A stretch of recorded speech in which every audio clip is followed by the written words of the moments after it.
Shop Talk Radio, episode 19, Wednesday, June 12th. And as always, got a great show lined up for you. We've got Doug Brackett joining us from Downtown Automotive and Sarah Savio.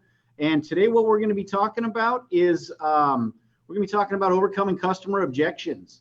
As always, we're live streaming on Facebook.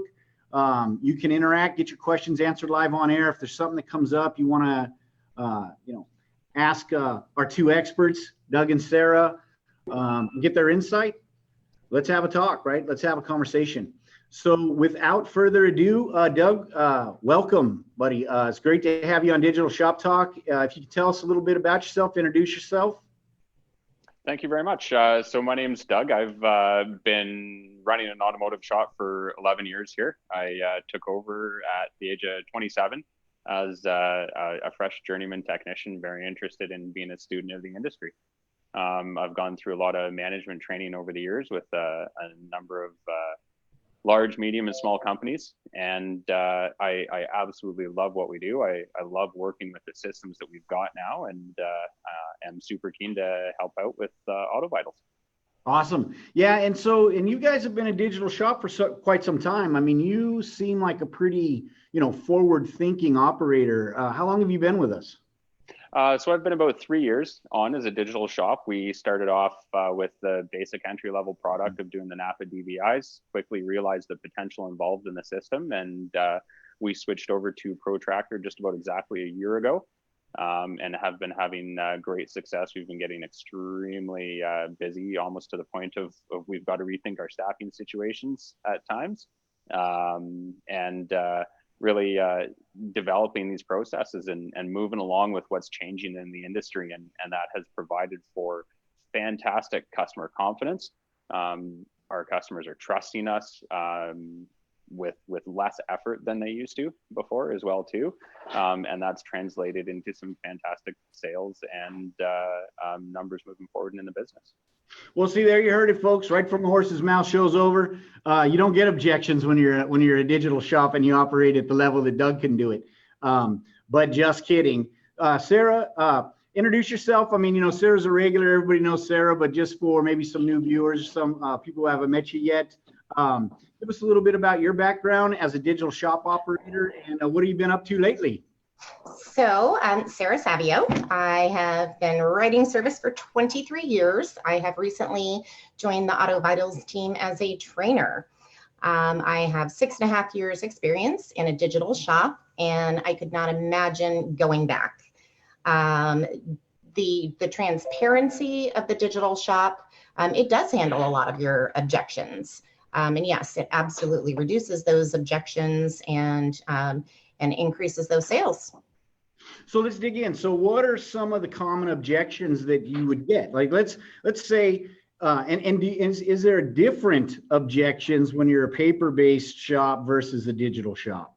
Absolutely. The difference is in a paper-based shop, you're not showing them pictures, you're not showing them fluid samples. So there's kind of the old stigmatism at times of, you're just trying to upsell me on something. So being digital, you've got those pictures to show, you're putting little arrows on there and circles, putting the notes to the customer. So when they review that inspection, they can see, the ball joint boots are torn, my struts are leaking, my transmission fluid is really dark.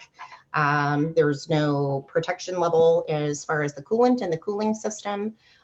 So from the aspect, once again, of being able to just put that out to your customer, that resolves those objections of, do I really need it?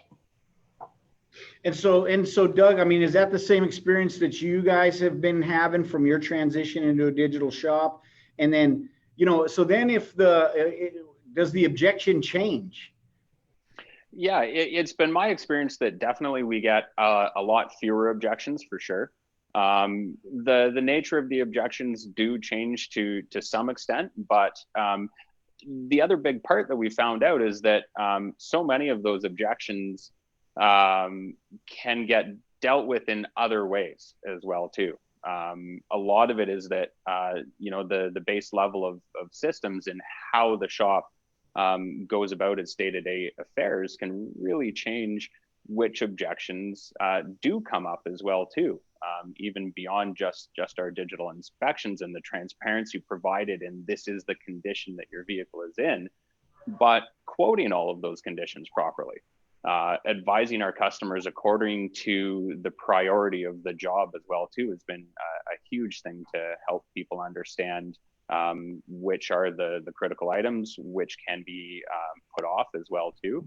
And we find that using that tool of prioritizing all of those repairs recommended by the technician really helps people get on board with, yes, these ones that they're telling me need to get done now really do need to get done now. We're not making this up by telling you that, yes, there are items that don't need to get done now as well too. So that really comes into our statuses in the inspection sheets, where we have items that are just advisements. This is coming up for you. Recommendations and maintenance work as well. Of course, hopefully they never hit there, but the critical safety items as well too, right? Yeah, of course. And so where do the objections lie? I mean, what would you say is your biggest objection once you get into that? You know, you've done the presentation of the recommendations. They've gone through the inspection sheet and looked at the videos and pictures. What objections are left? So a lot of the objections come from the old model of automotive repair shops, right? Where we have hard sells going on, right? You really have to do this right now without providing people the education of why they have to. People will always default to price being their primary driving factor if there aren't any supporting things for them to look at other than that, right? So if you don't provide good value for the services that you're doing, people are just going to go straight to price, and they can always find a lower price, right? Yeah. There can always be a race to the bottom. So we had one quite recently where a customer told us, hey, I can buy that starter for $160 online, not $420 from you. And that objection comes from somebody that is used to bringing their own part to a shop, which is not something that, in my opinion, professional shops ever do, as well as somebody that does their own oil changes, right? So they're already devaluing the service that we're providing just through a lack of understanding and education over what it takes to run a successful garage. And that involves all of those other systems and procedures in place so that we can provide that outstanding value and charge what we need to charge. Yeah, of course. And so you hit the nail on the head, right? Is it starts at value.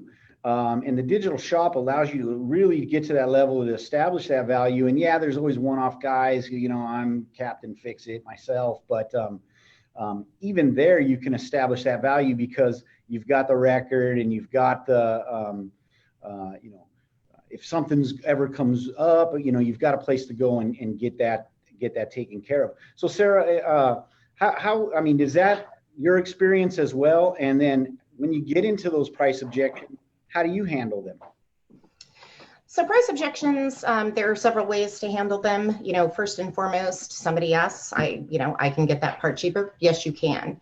But you also need to, as much as you're a digital shop, maintain that personal touch as well. Building that rapport with your customers, selling them on not only your digital inspection, but your warranty, you know, how you work with the community, and, you know, just basically all the goods of your technicians, so on and so forth.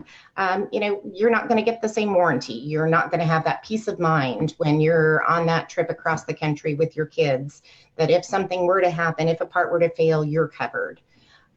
So, you know, focusing on warranty, focusing on the shop and the credibility of the shop, those are the best ways to overcome those objections. Yeah, and that, you know, it ties in. We got a question from the audience and saying, you know, basically his objections break down to time and money. Mm-hmm. And so his question is, what type of tools do you use to overcome that? Financing type options, shuttles, you know, loaner vehicles, pickup and delivery. What are some of the things that you can implement to overcome those time and money objections? So time objections, definitely. I think loaner cars are kind of maybe going a little bit more of the wayside. Many shops are using Uber So Uber is a good option. Uber for them? I'm sorry? Would you cover the Uber for them? In most cases, yes, we cover that for them. In certain cases, depending on how far they're going, what the cost of that may be, you can certainly build the value of adding that to the work order so that they do have that transportation. So I think that's going to be on kind of a case-by-case basis. Being able to offer a rental car, having a good relationship with your local rental car company is another good option there as far as time. Having that shuttle, driving them back and forth, that's great. A concierge service. Concierge service is wonderful. You drive to the customer's house or work, you pick up that vehicle, you bring it back to the shop, and you deliver it when you're done. It's the white glove level, right? I like the way that sounds. Do I get a latte with that? On the way? Sure. Hopefully it's not spilled on the car seat. On the seats, right? Yes. Hey, Doug, what about you guys? I mean, do you offer a financing option, and when do you place that into the conversation? So I've always taken the approach that offering a financing option is always going to be a third-party option, right? And that I don't believe that it helps the customer trust aspect, because really we're just selling them another product at that stage. So it's not something that I've ever participated in. I've never been particularly on board with it. It might seem a little bit on the harsh side, but I do believe that as a professional shop, we deal with the category of customers that can afford the services that we provide. If they can't afford those services, they might not be very well qualified to be a client. Wow. Sure. And that comes from a positioning of having more work than we have time to do it in, for sure. We are not a starving shop for getting cars in the bay. So I personally think that that's a far better approach. Now, as I said, it does seem like it's a little bit harsh, because there are a lot of people out there that have a hard time affording their transportation that they need to be able to get to work and all that kind of stuff. And I think there's definitely room in our industry to help those people, but we need to be very specific about how we go about helping them, and using it as a tool for marketing and for positioning ourselves in the market too for what we do. So then would you go through, so with folks like that, would you go through and just, really take a critical eye to what needs to get done absolutely today, and then just kind of help them maybe budget out the repairs to get a more comprehensive repair or maintenance done on their vehicle? Absolutely. Yeah. And this is a really good point that you bring up, because it goes straight back to what I was talking about prioritizing repairs for people, right? Giving them a list. These should be done in this kind of an order. These are more important than these other repairs. Providing consequence that goes along with that, but also trying to do so in a very empathetic manner, right? So that you're not putting people into the, oh my gosh, this is unattainable kind of thing, right? We do have to be very careful as service writers that we empathize with our customers. Let them know that we do feel for them. We are in the it's expensive services, right? And we need to be cautious how we present that in a lot of situations. We're getting a lot of questions. So I got some great input from Billy Ketching, saying that when somebody brings in their own parts, they gain no value, right? Who's going to warranty that when the part fails, right? So that's one great way to establish the value of having the shop do it for you. And from a legal standpoint, as a shop, we assume that warranty. From a legal standpoint, you install that part.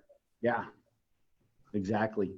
Yeah. So you definitely don't want to do somebody's part off a Rock Auto.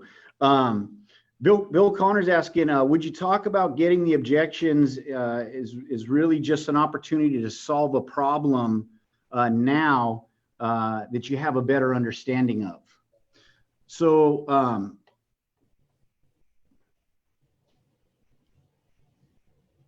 I'm sorry. Yeah, no problem. So, well, let me touch bases on that. So, in a lot of situations, as anybody that's got experience service writing, it's a lot of work to get just people's concerns about their vehicle out of them on the front counter, right? I know, Sarah, you've been at this longer than I have even. So, we're interrogating our customers to some extent to try to get more and more information out of them about what their vehicle is doing. But we very rarely ever talk to them about their concerns over automotive service and what they don't understand about why we recommend what we do recommend as well too.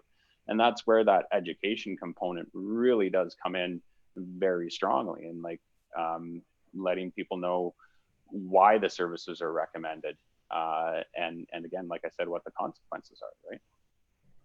Absolutely. Hey, Sarah, so what happens when somebody comes in and says, ABC Automotive down the street said they do it for, $100 less than you? Well, I'm sure that they probably will. But ABC Automotive, once again, you're going back to your core values of your shop. You're able to offer your warranty. I have a little different experience as far as financing. I do believe, and I have used financing several times for the majority of my life, if you will, as a service advisor. And being able to offer them that financing, along with offering them the warranty, building value in your shop. It's all about building the relationship with the customer. So have you ever overcome an objection? Somebody comes in, they're price shopping you maybe against a competitor, and then you're able to show them an example of a digital inspection and got them to book an appointment with you? Oh, absolutely. Absolutely. It's also nice on the inspections when you have those built-in educational links. So if you've got a customer that doesn't know, what does a water pump really do? Yeah. They click on the link, they're opening it up, and that helps to add the value at the research and educate portion of the process, so that the customer, knows really what's going on, and that alleviates some time for the service advisor when they're actually presenting the estimate or the sale, if you will. Yeah, that's a great point, because it really does establish a peace of mind, right? Is that I can see from a third party. I mean, it's almost how the internet's conditioning us that, right? Well, it's on YouTube, it must be true. And so I get this sense of I'm comfortable with my information because I saw some video on YouTube. And so it's a great way to kind of replace that right through the digital inspection. Doug, are you guys using the educational content in there? And do you find that, I'm just assuming that you are, Absolutely. that it helps, or maybe even it avoids objections, I'm guessing?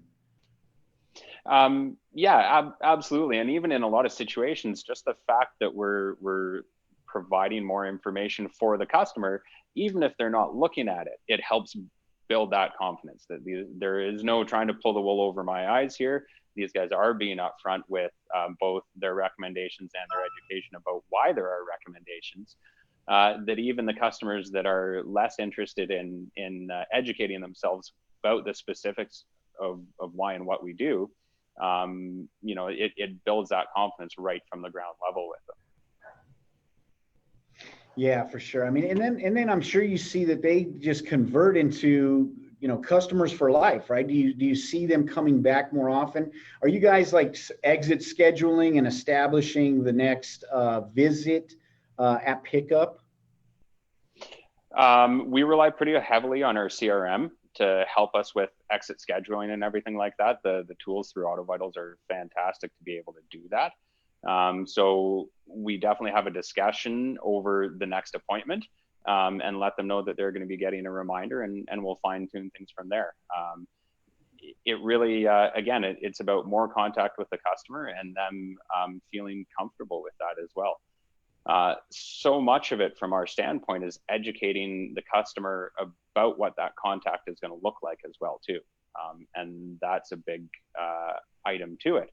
We have often new customers, if we haven't done our job properly at the front counter of letting them know you're going to be getting 3 to 4 text messages throughout the course of this appointment. They come in for their pickup and say, oh, you've been bombarding me with 20 text messages. I have no idea what's going on, right? Whereas the other, the alternative to that situation is the discussion at drop-off, that this is what we're going to do. This is the messages you're going to receive. This is what we'd like from you. And then it really gives you an opportunity to make a commitment and then show the customer that you're going to follow through with that commitment, just even in the contact category. And they will extend that into, this is how they're going to treat my car as well, right?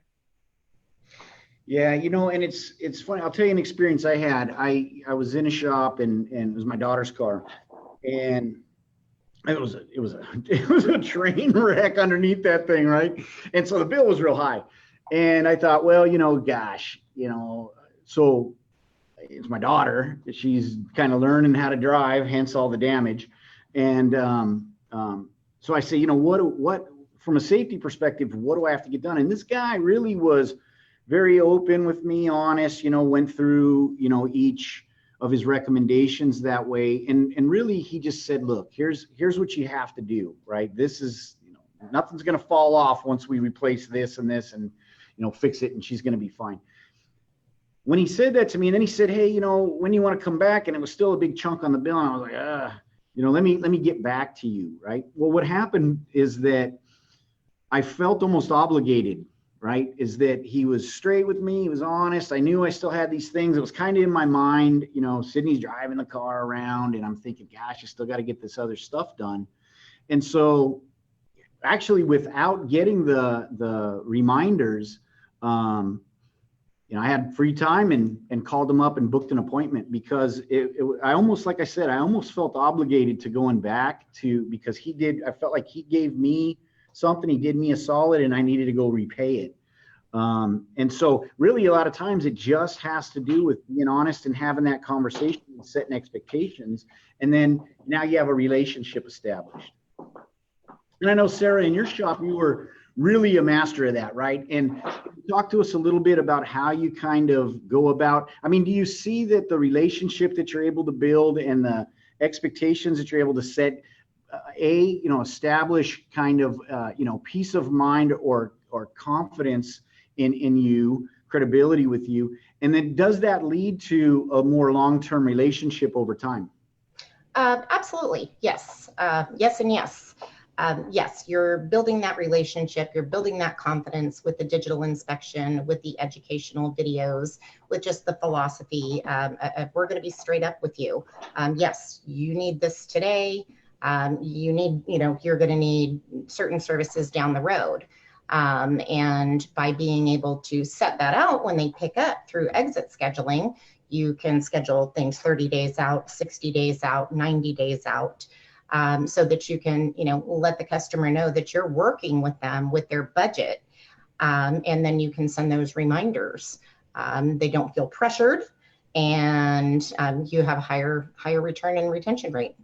So Sarah, we've got a question from Bill, and he's asking, how do you overcome those objections at exit scheduling? So once you've done that and you've set them up, how do you manage the objections? So generally the objection that you get are, I don't know what I'm going to be doing on this day. I don't know what my schedule is going to be. And that's okay. We're just going to go ahead and set up the appointment. You're going to get the reminder 3 weeks before. If that date doesn't work out for you, just reschedule it. Not a problem at all. That way you'll have the reminder. You'll know what's going on, and you can work it into your schedule if that date doesn't work for you. And then what happens? So then let's say they bump it and they reschedule a couple different times. Do you do like maybe an outreach call and just kind of reestablish value there from a personal level? Or are you sending out another digital reminder? So there are a couple of different options. I like utilizing the call campaign ability. So you can go in and pull that list of who's due in 2 weeks, who's missed their appointment. So using the call campaign is great. And yes, service reminders, awesome. Need to use them all the time. So yeah, no, that's great. Well, I got a comment from the crowd there.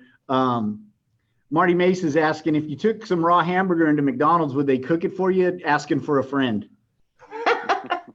So maybe not. So maybe that's hey, I touched something wrong. So maybe that's, you throw that into your objection handling when you get that objection about, or, when you get somebody in who wants to bring in their own part. I don't know, see how it works for you. I guess it works for Marty. Well, hey, Marty, here's another funny one that I've heard over the years as well, too. And this actually came from my previous boss. that when people would ask to finance the repair, can I pay later on this, right? And he would say that the bank and I have an understanding. The bank doesn't fix cars, and I don't loan money. Yeah, that's for sure. Definitely. Not that we'd ever tell our customers that, but. Oh, speaking of customers, you just hear that cash register just went off at Doug's shop. Money just falling out of the sky over there or something. That's awesome. So, there was another, I'm sorry. I had another question in, but I keep hitting the wrong button here and I can't read it. But it was about the same. It was about overcoming objections. Do you ever fire customers if they are still not responsive after a couple of attempts? It's okay to fire a customer. There are several, reasons that you can fire a customer. Just because they're a customer doesn't mean that they're the customer for your shop. So, it can definitely get to the point where they're either taking up in Doug, in the situation that you're in, where you've got too many cars. If somebody's tying up your schedule and, they're not making their commitment, sure, it's absolutely okay to fire the customer. Yeah, my approach to firing customers is similar, I think, in that, not everybody is qualified to be a client for us, right? The approach that seems to work the best in those scenarios is by not even hiring them in the first place, by having those initial drop-off processes in place already. We often don't get a lot of the customers in that we would have to fire in the end anyway. And they probably don't have objections. So really, the crux of, I think is brilliant, Doug, is that really, if you want to learn how to handle objections, set expectations and kind of qualify your customers from the beginning, and then they have less objections. Absolutely. And that is a huge part of the success involved, right? This works with one of the common ones that all kinds of shops deal with all the time is, I need a price over the phone. Yeah. Right. Now, my hope is that there isn't a single shop out there that'll ever give somebody a price over the phone, because unless we've seen your car, we don't know what we're quoting, right? We don't know we're quoting the right repair. We don't know we're quoting the right part. We don't know what engine is in your car. And a lot of people don't either, right? But the reason people are making that phone call is because they have nothing else to base their decision on other than price. So it is your job, when you get somebody that calls in for a phone quote, to figure out why they're actually calling. It's not, they're defaulting to price because they don't know anything else. They don't know that there's digital inspections out there. They don't know that there's shops that can provide far more transparency than somebody just saying over the phone, yeah, you need a water pump, it's $1,000. Right. You need a water pump. It's behind the timing belt. This is a maintenance service. This is the interval that you've got to do this on. This is why it's going to get done this way. This is what we're going to do along the way as well. And then it takes it away from price. As being a profitable shop, we need to do everything we can so that the customers aren't focused on price. They're focused on the service. They're focused on the relationship. All of that stuff that then means that they never even think of the objections in the first place. So let's talk about that. That's great, because that happens all day, every day, right? You always get in that 1, 2, 10 phone calls a day. Hey, how much would it be to do something? And matter of fact, we had a guest on. Gosh, it was probably been a couple, month or so back on one of the shows. But real great, kind of snappy responses. Yeah, I'd love to give you a price. When can you get your car down here, right? And just kind of an automatic response to say, yeah, I'm gonna give you a price, but you got to be here. How do you handle that conversation? And kind of what do you use to get them to actually come down so that you can put eyes on the car? So it's really as easy as a service advisor to put that conversation in context of what the shop needs to do. But you've got to flip that around and put it into context of, why is this person asking me for a price? That's the first item to kind of delve into in that conversation. So would you ask them, have you been to another shop? Has somebody looked at your vehicle? Absolutely. Would you just ask them straight up when you got them on the phone? Why do you think the water, right? Exactly. Why do you think you need a water pump? My vehicle's leaking coolant. Like, okay, so we need to go through and do a diagnostic, and we'll track down the exact problem, right? The other scenario is that car is literally in somebody else's bay. What are your chances of selling that job when the vehicle is up on somebody else's hoist? They're non-existent, right?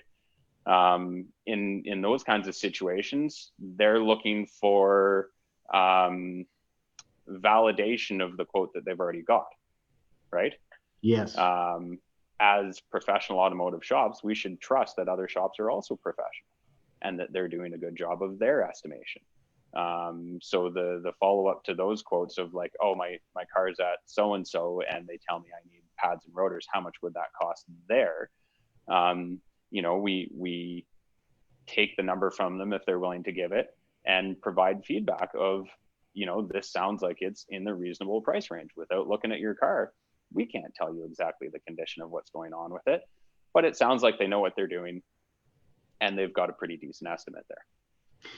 We do that in the hopes that everybody behaves that way, and that's better for our industry. I was out at the ATI Super Conference, the pool guy, right? To this day, I can't remember his name, but awesome speaker was out there a couple years back. And the guy was in the pool business, and he said, hey, I put reviews of all my competitors right on my website, because he'd get that call all the time. Why are you better than so-and-so? Or, and so he just was super transparent and said, here's what I think about this company, this company, this company. And he said, really, that was the crux of really when his business took off to the level that it got to, was that people responded to that. They saw you weren't hiding from it. You were open. You gave an assessment of what you think about these people's business, and that transparency and honesty made people want to do business with that person. Sure. Yep. We've had situations right on the phone. Yep. That same situation of the person calling with their vehicle in another shop as well too. That is a failure of that other shop to provide value for their services. Yeah, of course. If they are providing the value, the price doesn't get questioned, right? And that's a big component in here as well too. So your customers aren't going to do that calling around. Yeah, and that's interesting, because now you have an opportunity. Hey, you might not win the business today. They're already in the shop, and like you said, hey, that's a pretty fair assessment, but you have an opportunity now to establish a value proposition for your business for next time, right? Because just like you said, you identified an opportunity. They wouldn't be calling you if that guy was giving them, peace of mind and value. Absolutely. Yeah. And then that transitions straight into, well, have they shown you pictures of the repair they're recommending? Well, that's something that we can do here at the shop for you. Yeah, why don't you shoot me over the video or the picture that they took on their digital inspection? What? They don't do that for you. For shame. Liz, I know we're a little late, but I got some other really good stuff, and I want to get into it. So are you guys good with time? Sure. Awesome. Yeah.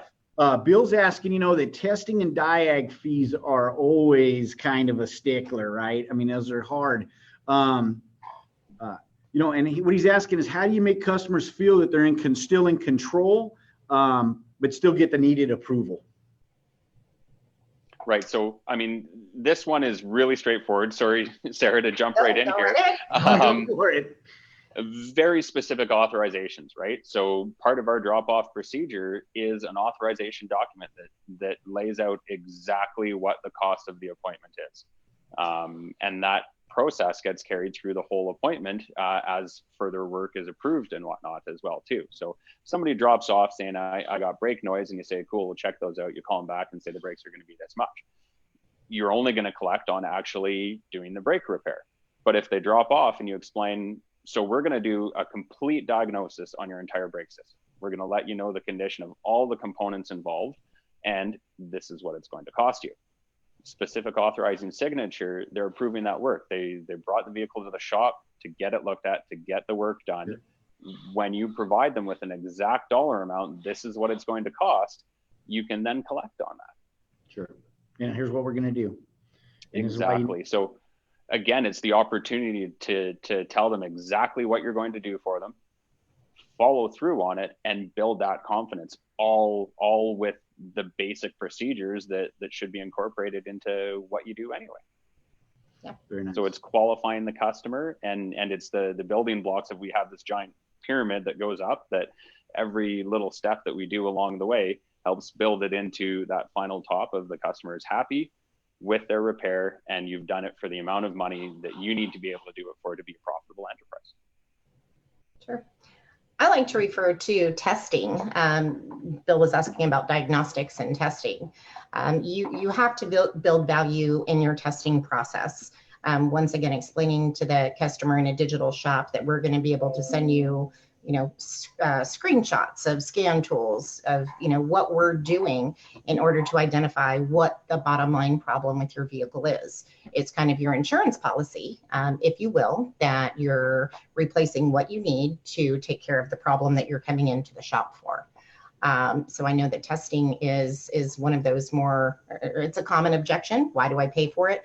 Another shop's going to do it for free. But I like to kind of go back on your insurance policy portion. Yeah, no, that's really good stuff. I really appreciate it. I know we're kind of running out of time. I got a couple other little, some input I want to cover, and then we're going to wrap. But Billy Catching is saying that when he's got those folks on the phone, what he'll like to do is explain the value of their warranty and then ask if that shop provides the same, and really set a differentiating value proposition over the phone. I think in combination, I really like, Doug's approach there is to just say, hey, do you have the pictures? Do you have the digital assets of that? And then start a conversation that way to add value over the phone. And so really what I'd like for you guys to take away is maybe write that into your phone script, a little bit. And when you get those shoppers where I'm at another shop or I'm trying to phone shop you like that, start to ask those questions and start to think about how you differentiate yourself from a value perspective. Yeah, it could be your warranty, but are they doing digital inspections? Do you have a full pictures and video documentation of the condition of that vehicle? Hey, maybe you could shoot me that and I could get a little bit more information to provide to you, but unless I see the vehicle, right? And so that's a neat little segue to get into that conversation about digital inspection. Man, we're getting hammered. We need to go another hour. Bill's asking, based on the description, we will not go over, X amount of dollars without calling you with an update. I don't know. I'm sorry, Bill. I can't. Bill, I'm just going to have you on next week, and then you can ask all this stuff. Listen up, guys. If you want to continue the conversation, I know we're about 10 minutes over, but there's a lot of questions online still. Take it to Facebook. Ask those questions. What do you point at, buddy? You can just talk to me. Oh, yeah, good. And then there's a lot of pretty robust conversation going on Facebook right now. So if Sarah and Doug, you guys want to get up there and answer some of those questions, keep the conversation going. Give us some ideas on topics that you want us to cover in upcoming shows. If you want to come on and be a rock star like Doug Brackett, because, hey, Doug, I got to tell you, man, that was solid. And I really appreciate your time and coming on and helping us out. I think you gave great insight to a lot of folks out there.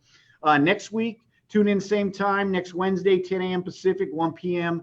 Eastern time. We're going to be talking about reviews, how to get lots of reviews, how to engage those reviews, what to do with those reviews, how to position your digital assets, your inspection sheets into your reviews to drive more business your way.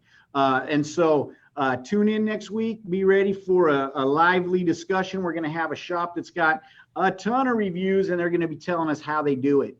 And then, of course, on Thursday, we'll take it to implementation in the webinar. Tomorrow's webinar, we'll be talking about, more best practices on certain things that you can do overcoming those objections, setting up your inspection sheet so that you avoid the objections is really the topic for tomorrow's webinar. And again, that's going to be at 10 o'clock in the morning Pacific time for the webinar. Until then, we'll talk to you later. Go out there and make some money. And thanks again, Sarah and Doug. Fantastic show, guys. Thank you. Thank you for having me. Ready. Yep. And thanks everybody out there. Great questions today. I really appreciate it. I thought, we're kind of out here on the desert talking to ourselves, but I'm glad to see that it's helping folks out and that what we're talking about is of interest. Give us more ideas and we'll talk about them. Don't be shy. Come on the show. Next Wednesday, call Nima. He'll get you on. Bye, everybody. Bye. Bye.